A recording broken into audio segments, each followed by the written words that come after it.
आज हम बात करने वाले हैं फ्रंट एंड की। फ्रंट एंड क्या होता है सॉफ्टवेयर इंजीनियरिंग लाइन के अंदर और ये कैसे काम करता है, सारी चीज़ें डिस्कस करेंगे। ये इस वीडियो के कुछ इंपॉर्टेंट पॉइंट्स हैं। वैसे तो आपको बहुत कुछ बताऊंगा बट ये मेजर पॉइंट्स हैं जो आपको एटलीस्ट पता होना चाहिए। फ्रंट एंड डेवलपमेंट होता क्या है, ये कैसे काम करता है, इसको कैसे सीख सकते हैं, कैरियर पाथ क्या रहेगा। कैरियर पाथ की अब अगर आज आपने सॉफ्टवेयर डेवलपमेंट के अंदर फ्रंट एंड डेवलपमेंट चूज़ करा है, उस पर काम करना शुरू करा है, तो 2-3 साल बाद में आपकी क्या पोजीशन होगी, 5 साल बाद में क्या बन जाओगे, 10 साल बाद में आपके पास करियर ऑप्शन क्या रहेगा, राइट। उसके बाद में हम सैलरी डिस्कस करेंगे कि फ्रंट एंड डेवलपर की बेसिकली सैलरी कितनी होती है, राइट। सो वीडियो शुरू करने से पहले, पॉइंट शुरू करने से पहले, अगर आपने इस चैनल को सब्सक्राइब नहीं करा है तो वो कर लीजिए। अब क्यों करना है, देखो इसके रीज़न काफ़ी सारे हैं। अगर आप अभी स्टडी कर रहे हैं या फिर आप जॉब ढूंढ रहे हैं, आपको सॉफ्टवेयर इंजीनियर बनना है, राइट, तो आपको ये चैनल सब्सक्राइब करना चाहिए क्योंकि मैं लेटेस्ट टूल्स होते हैं, टेक्नोलॉजी होती हैं, इंटरव्यू क्वेश्चंस वगैरह भी लेके आऊँगा। जो जो चीज़ आपको पता होनी चाहिए वो सारी चीज़ें मैं आपको इस वीडियो के अंदर बताऊँगा, राइट। सेकंड चीज़, अगर आपको टेक्निकल न्यूज़ के अंदर इंटरेस्ट है कि दुनिया के अंदर क्या टेक्निकली आ रही है चीज़ें, क्या क्या चीज़ें बन रही हैं, तो भी आप इस चैनल को सब्सक्राइब कर सकते हो। और अगर आपके पास जॉब है लेकिन जॉब से आप सेटिस्फाइड नहीं हो तो भी आप चैनल को सब्सक्राइब कर सकते हो, क्योंकि मैं आपको सैलरी स्ट्रक्चर, कैरियर पाथ्स वगैरह क्या होते हैं इस वीडियो के अंदर नहीं बल्कि सारी वीडियोस के अंदर जो भी टॉपिक से रिलेटेड से होती है सॉफ्टवेयर इंजीनियरिंग, हर किसी के अंदर बताता हूँ। और अच्छी कंपनीज़ के अंदर जॉब कैसे मिल सकती है वो सारी चीज़ें मैं आपको बताता हूँ, राइट। तो सबसे पहला क्वेश्चन आता है कि फ्रंट एंड डेवलपमेंट होता क्या है, फ्रंट एंड टर्म क्यों यूज़ करते हैं और कैसे होती है। देखो, जब एक वेबसाइट बनती है तो उसके अंदर काफ़ी सारे पार्ट्स होते हैं, राइट।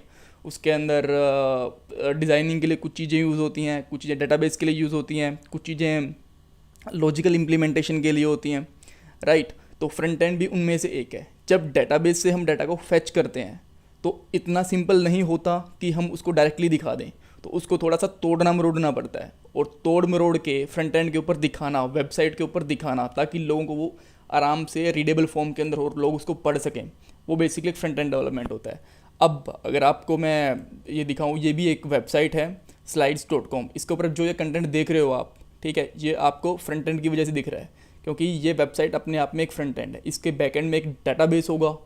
अब ऐसा तो है नहीं कि डाटाबेस से जो भी डाटा आएगा वो ऐसा कैसा छप जाएगा और ऐसा ही होता है, वो अलग फॉर्म के अंदर होता है, उसको हम इजीली रीड नहीं कर सकते। किस फॉर्म में होता है वही मैं दिखाऊंगा, राइट।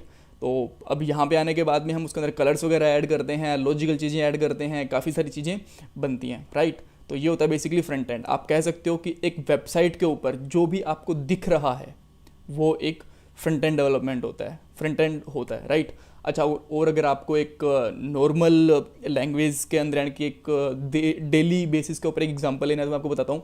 जो इंजन का ऊपर वाली बॉडी होती है जो आपको दिखती है, अच्छी अच्छी दिखती है कि यार ये हेडलाइट है, ये इसका बम्पर है और ये इतना अच्छा डिज़ाइन बना हुआ है, वो बेसिकली इसका फ्रंट एंड होता है। और जो उसका इंजन होता है, उसकी बैटरी होती है, इसकी इंटरनल फंक्शनैलिटी होती है, वो उसका बैक एंड होती है। बैक एंड के ऊपर मैं वीडियो बनाऊंगा बट अभी के लिए हम फ्रंट एंड समझते हैं। आपको समझ में आ गया, जो भी हमें वेबसाइट के ऊपर दिख रहा है वो बेसिकली फ्रंट एंड है, राइट। अच्छा, इसके अंदर क्या क्या चीज़ें होती हैं, जो आपको कलर दिख रहा है, इमेजेस दिख रही हैं, टेक्स्ट दिख रही है, जो आप पढ़ सकते हो, इंजॉय कर सकते हो, देख सकते हो, वो बेसिकली फ्रंट एंड होता है, राइट। कहाँ कहाँ दिखता है, जहाँ पे भी आप इंटरनेट ओपन कर सकते हो, जहाँ पे भी आप वेबसाइट को यूज़ कर सकते हो, चाहे वो मोबाइल हो, चाहे टैबलेट हो, चाहे कंप्यूटर हो, लैपटॉप हो, वहाँ पे फ्रंट एंड डेवलपमेंट होता है, राइट। अच्छा, अब बात है काम कैसे करता है। देखो, आप ये समझ सकते हो कि ये हमारा डेटाबेस है, ये सर्वर है। अब यहाँ से डाटा आता है यहाँ पे। अब जो डाटा होता है ना, वो ऐसा नहीं होता, इतना इजी फॉर्मेट में नहीं होता कि जहाँ पे दिखा दिया, वो एक अलग फॉर्मेट में होता है, ठीक है। तो उसको हम क्या करते हैं, यहाँ पे दिखाते हैं। अब दिखाते कैसे, यहाँ से यहाँ तक डाटा कैसे आया, यहाँ से यहाँ तक एपीआई की हेल्प से डाटा आता है। अब एपीआई क्या होता है उसके लिए मैंने अलग वीडियो बना रखी है, अगर आप चाहो तो देख सकते हो। तो बट बेसिक फॉर्म में कहो तो यहाँ से डाटा आता है एक नेटवर्क के थ्रू, राइट। यहाँ पे डाटा आया और हमें फ्रंट एंड के ऊपर दिखा दिया। अब हमें कुछ डाटा वापस भी भेजना होता है तो वो भी एपीआई के थ्रू जाता है, वो भी हम स्टोर कर देते हैं। फ्रंट एंड डेवलपर का काम दिखाना नहीं होता, और भी कुछ काम होता है। मान लो कि एक फेसबुक के ऊपर आपको नई आईडी बनानी है तो वो भी फ्रंट एंड डेवलपर का काम होता है। गूगल के ऊपर आपको एक नया यूज़र रजिस्टर करना है तो भी वो भी एक फ्रंट एंड क्या करता है कि आपकी सारी इन्फॉर्मेशन उठा के कलेक्ट करके, जो आपने नाम डाला है, फ़ोन नंबर डाला है, ईमेल एड्रेस डाला है, वो सब कुछ कलेक्ट करके डेटाबेस के अंदर स्टोर करवा देता है, ठीक है। तो वो बेसिकली फ्रंट एंड का काम होता है, फ्रंट एंड डेवलपर का, राइट। अच्छा, अब देखो इस फॉर्म के अंदर डाटा आता है, जब एपीआई से, जब डेटाबेस से डाटा आता है ना, अब इस फॉर्म के अंदर आता है। नेम ऐसे आएगा, एज ऐसे आएगी, ईमेल एड्रेस ऐसे आएगा। तो ये तो हमारे लिए रीडेबल फॉर्म है ही ना, जैसे कि ये इमेज है, अब यहाँ पे इमेज आ रही है प्रोफाइल की, यानी कि आपने फेसबुक पे आईडी बना रखी है, अगर ऐसी इमेज होगी तो हम तो समझ नहीं सकते ना, हम तो इमेज का नाम आ रहा है। तो अब इन चीज़ों को सबको हैंडल करके एक अच्छे फॉर्मेट में दिखाना, वो बेसिकली फ्रंट एंड डेवलपर का काम होता है, राइट। तो अब मेरे हिसाब से आपको ईजिली सारी चीज़ें समझ में आ गई हैं कि फ्रंट एंड डेवलपर क्या होता है, राइट। अच्छा, अब फ्रंट एंड डेवलपर के साथ स्टार्ट कैसे कर सकते हैं? मैं कहूँगा बेसिक से शुरू करना है आपको, तो सबसे पहले HTML सीखिए। HTML बहुत आसान होता है, उसके अंदर कुछ बड़ी चीज़ें नहीं होती। आप टोटल 20-25 टैग भी सीख जाओगे ना तो भी बहुत हैं आपके लिए, ठीक है। आपको बाद में ज़्यादा आइडिया डेप्थ में आता रहेगा, बट स्टार्टिंग के अंदर 20-25 टैग तो बहुत होते हैं। उसके बाद में आप थोड़ी बहुत जावास्क्रिप्ट पढ़िए। जावास्क्रिप्ट में वही जो C++ के अंदर होता है ना, वही सब कुछ होता है। वही फॉर लूप होते हैं, स्विच स्टेटमेंट होती है, इफ एल्स कंडीशन होती है, वही सारी चीज़ें होती है, वही पढ़ो। थोड़ी बहुत CSS, थोड़ी बहुत ही होती है CSS। अब ये बोलोगे यार CSS का काम तो सारा फ्रंट एंड डेवलपर ही करता होगा। नहीं, फ्रंट एंड डेवलपर नहीं करता, फ्रंट एंड डिज़ाइनर करता है बेसिकली, राइट। वो CSS करता है, बट थोड़ा बहुत हमारा भी इंटरेक्शन होता ही है, क्योंकि अगर 2-4 पिक्सल ऊपर नीचे हो जाए तो वो हम हैंडल करते हैं। जावास्क्रिप्ट फ्रेमवर्क, जब आप तीनों चीज़ें बेसिकली सीख जाओगे ना हल्की हल्की, तो आपको जावास्क्रिप्ट फ्रेमवर्क पे आना होता है। बेसिकली आपको मैं सही बताऊँ तो जो ये तीनों चीज़ें होती हैं ना, अपने आप में डायरेक्टली यूज़ नहीं करते हम फ्रंट एंड डेवलपमेंट के लिए। इनको तो हमें बेसिक आइडिया होना चाहिए। जावास्क्रिप्ट का फ्रेमवर्क्स होते हैं, वो होते हैं फ्रंट एंड डेवलपमेंट के लिए यूज़ करेंगे, जैसे एंगुलर हो गया, रिएक्ट हो गया, व्यू होगा, jQuery हो गई।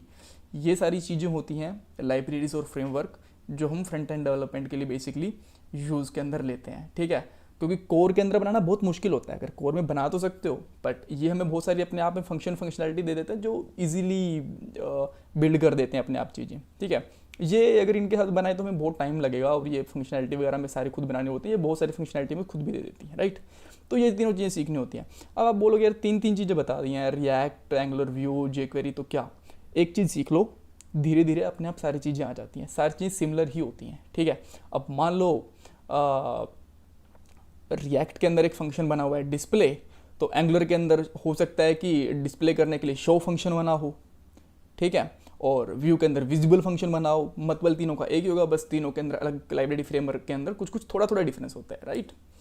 अब करियर पाथ क्या होता है, ये बहुत इंपॉर्टेंट होता है। देखो, जब हम एक छोटी कंपनी के अंदर, अगर मैं आपको बताऊँ ना, देखो जब छोटी कंपनी में आप कुछ भी शुरू करोगे काम करना, तो सीन क्या होता है, वो आपको पहले दिन आते ही बोल देते हैं भैया ये लो कंप्यूटर पढ़ो अपने आप और काम करना शुरू करो। सैलरी भी थोड़ी कम होती है और काम का प्रेशर भी बहुत ज़्यादा रहता है, ठीक है। अगर एक अच्छी कंपनी में जाओगे तो सबसे पहले आपको ट्रेनिंग देते हैं। हो सकता है कि वो 3 महीने की ट्रेनिंग हो सकता है वो 6 महीने की ट्रेनिंग हो। उसके बाद में तब आप कहलाए तो ट्रेनी, उसके बाद में आप एक फ्रंट एंड डेवलपर बन जाओगे।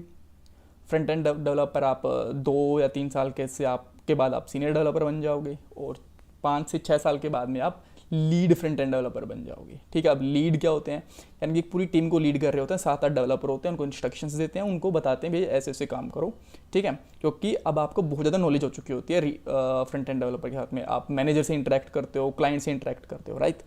इसके बाद में आपके पास 2 ऑप्शन होते हैं, एक तो आप मैनेजर बन सकते हो, ठीक है। अब जब मैनेजर बनते हो ना, तो आपका फिर कोडिंग वोडिंग से बहुत ज़्यादा लेना देना नहीं होता, या फिर आप फ्रंट एंड आर्किटेक्ट बन सकते हो। आर्किटेक्ट क्या करता है, एक बहुत बड़ा प्रोजेक्ट आ गया आपके पास, उस प्रोजेक्ट को अच्छे से कैसे बनाना है, कहाँ कौन सी फाइल होनी चाहिए, कैसे इंटरेक्ट करवाना है बैकएंड से, बहुत सारी चीज़ें होती हैं, तब वो सब कुछ उसका स्ट्रक्चर बना के देता है बेसिकली, ठीक है। वो उसके स्ट्रक्चर पे काम करते हैं। और ये या तो आप मैनेजर बन के, तो आपको कोडिंग से कुछ लेना देना नहीं है। और यहाँ पे जाके ना, जब आप लीड फ्रंट एंड से निकल जाते हो, तो फिर आपके लिए सबका करियर पाथ सेम सही हो जाता है। अब ये बन गए, अब इनसे ऊपर क्या होता है, उनसे ऊपर डिलीवरी हेड होता है। अब डिलीवरी हेड भी चाहे तो एक कंट्री का डिलीवरी हेड हो सकता है, और एक ब्रांच का डिलीवरी हेड हो सकता है, एक सिटी का डिलीवरी हेड भी हो सकता है।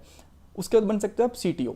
अब CTO होता है चीफ टेक्निकल ऑफिसर। उसके बाद में कंपनी में एक मालिक ही होता है भैया, उसके बाद और कोई और नहीं होता, ठीक है। अब CTO बन गए, और इसके बाद हो सकता है जब आप CTO बनो, आपको सैलरी के साथ साथ कंपनी के अंदर कुछ शेयर्स भी मिल जाए कि भैया 5% हिस्सा आपका, 10% हिस्सा आपका है, ऐसा भी हो सकता है। और आप फिर वही उसी में कंटिन्यू करते हो। या फिर आप एक अपना छोटा स्टार्टअप भी खोल सकते हो, जैसे कि आपको बहुत बढ़िया आइडिया आ गया, तो जैसे कि ओयो रूम्स का है, तो ऐसे कुछ स्टार्टअप खोल सकते हो, ठीक है। ओला कैब जैसा है, तो ऐसे भी बड़े बड़े स्टार्टअप्स बने गए हैं, बट जो शुरू में काफ़ी छोटे, तो ऐसा कुछ स्टार्टअप भी ओपन कर सकते हो, राइट। अब सैलरी क्या होती है, देखो ये payscale.com होता है जो पूरी R&D करता है किस कंट्री के अंदर क्या सैलरी होती है। बट यहाँ पे मैं बताऊँ, जो इन्होंने सैलरी बताई हुई है ना, तो मैं आपको सही बताऊँ तो इससे थोड़ी सी ज़्यादा सैलरी होती है, ठीक है। तो ये कहते हैं कि अगर 1 साल से अब कम एक्सपीरियंस है तो आपकी सैलरी 1 साल की 3 लाख रुपए हो गई। ठीक है, ये मैं इसकी बात एग्री कर गया कि जब शुरू में आप करते हो 1 साल से कम एक्सपीरियंस होता है तो आपकी 3 लाख, 3.5 लाख, 4 लाख के आसपास सैलरी होती है। यहाँ पे 1 से 3 साल के बाद में देखो ये एवरेज सैलरी है। ठीक है, अब हो सकता है कि थोड़ी R&D पुरानी हो, बट मैं 6 साल से इंडस्ट्री के अंदर काम कर रहा हूँ, मैं इंटरव्यूज़ भी लेता हूँ, और ऑब्वियसली जो ये सैलरी फॉलो है इससे मेरी सैलरी भी ज़्यादा है, राइट। और ऑब्वियसली मेरे कलीग्स की भी ज़्यादा है, तो इससे थोड़ी सी ज़्यादा सैलरी होती है, राइट। एक्चुअली मैं फ्रंट एंड डेवलपर ही हूँ अभी, राइट। सो जब आपकी 5 साल एक्सपीरियंस के बराबर हो जाती है तो इन्होंने अराउंड 5 लाख दी हुई है, तो आप कह सकते हो कि 6 से 7 लाख सैलरी बन जाती है। जब आपका 10 साल एक्सपीरियंस हो जाता है तो 13 से 14 लाख की सैलरी बन जाती है, राइट। और साल की बात कर रहा हूँ मैं यहाँ पे। और जब आपका 10 साल से ज़्यादा एक्सपीरियंस हो जाता है, जब 10 साल से ज़्यादा एक्सपीरियंस हो जाता है ना, तो आप मैनेजर लेवल पे आ जाते हो, और तब आपकी जो सैलरी, सही बताऊँ मैं, 2 से 3 लाख रुपए पर मंथ, यानी कि 24-25 लाख रुपए के आसपास चली जाती है सैलरी, राइट। सो ये था पूरा एक एनालिसिस की फ्रंट एंड डेवलपर की जॉब में क्या क्या कैरियर ऑप्शंस हैं, क्या क्या जॉब वगैरह हैं, सब कुछ। और कुछ कन्फ्यूज़न है तो मुझे कमेंट बॉक्स में पूछ सकते हो। चैनल को सब्सक्राइब करना, वीडियो को लाइक करना मत भूलिएगा। Bye bye, take care.